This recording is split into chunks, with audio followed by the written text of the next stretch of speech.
La rencontre que nous vous proposons aujourd'hui est avec Mohamed Bakar. Mohamed Bakar est d'origine comorienne, il habite dans les quartiers nord de Marseille et il s'occupe depuis déjà quelques années d'une maison de production qui s'appelle la 25e Prod. La 25e Prod produit des films à vocation humanitaire et citoyenne d'ailleurs. Vous allez voir un court-métrage qui retrace l'élément fondateur de la 25e Prod. C'est vrai que Mohamed Bakar a fondé cette association à la suite de l'assassinat du jeune Ibrahim Ali par des colleurs d'affiches du Front National. C'était le 25 février 1995. Mais Mohamed Bakar s'occupe également d'autre chose. Il a créé il y a peu de temps Marseille Nord TV. Marseille Nord TV, c'est la première télévision sur Internet et sur et pour les quartiers nord de Marseille. D'ailleurs, la première émission de Marseille Nord TV a été une table ronde à la suite des événements, des attentats du 11 septembre. Voilà, en quelques mots, ce qu'est Mohamed Bakar. Le reste, vous allez le découvrir avec les images.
Non, c'est bon, continuez. C'est ce qu'il faut.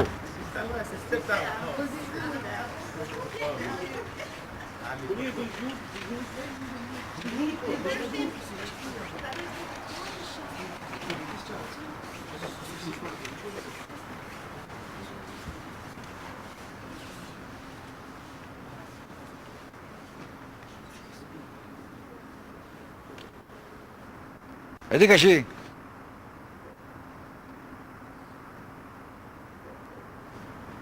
Dégagez. Dégagez.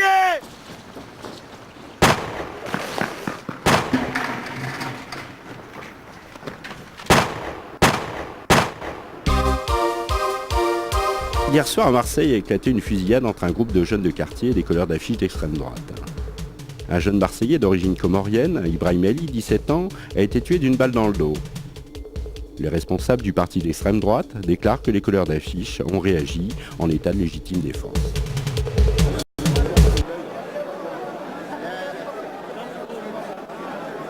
Un mois avant la mort, j'avais remarqué la Renault 18 de couleur belge avec des gens armés. Cette Renault 18, elle a interpellé certains Maghrébins. On leur a dit, voilà les armes, on va se faire des Arabes et des Noirs. J'ai averti les autorités en donnant le numéro, et en donnant la couleur, en donnant les personnes qui se trouvaient à l'intérieur. Les autorités, ils n'ont pas tenu compte. La même voiture, un mois après, ils ont tiré sur Ibrahim Ali. 21 février 1995, meurtre d'Ibrahim Ali. Verdict, jugement. Robert Lagier, le tueur. 62 ans, retraité, tireur d'élite, qui s'entraîne dans un club de tir de la police nationale, est condamné à 15 ans de réclusion criminelle. Mario D'Ambrosio, son complice, artisan ébéniste, 36 ans, à 10 ans de réclusion criminelle. Pierre Giglio, maçon, 38 ans, à 2 ans. Sanctions contre le FN, néant. Mesures prises pour le désarmement des colleurs d'affiches, néant. Mesures prises contre le discours de haine, néant. Dans l'attente de la prochaine victime, ce film est dédié à Ibrahim Ali et à tous ceux qui ont été victimes du racisme. Et ceux qu'ils seront demain si les partis d'extrême droite ne sont pas interdits et leurs dirigeants considérés comme commanditaires des crimes sanctionnés pénalement. Pas de liberté pour les ennemis de la liberté.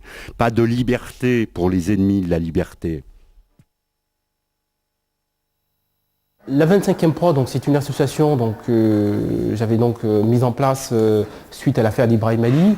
Je me suis retrouvé donc, face à la gestion de cet événement, donc, le jeune qui a été tué par les couleurs d'affiches du Front National.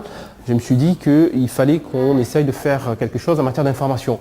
Parce qu'une des premiers composants, des mouvements d'extrême, c'est la désinformation. Et c'est pour ça que le racisme ou l'intégrisme naissent là où il y a la désinformation. Donc là, je me suis dit, on va monter donc, cette structure qui s'appelle la 25e Prod, qui a pour but de favoriser la création artistique pour les droits de l'homme. Mais ça, c'est un parti donc, artistique, cinématographique, etc. Mais notre travail ne s'arrête pas simplement au cinéma. Il y a aussi, aujourd'hui, on est dans l'ère de l'information. Et lorsqu'on voit comment les chaînes, d'une manière classique, traitent certains sujets de société, on est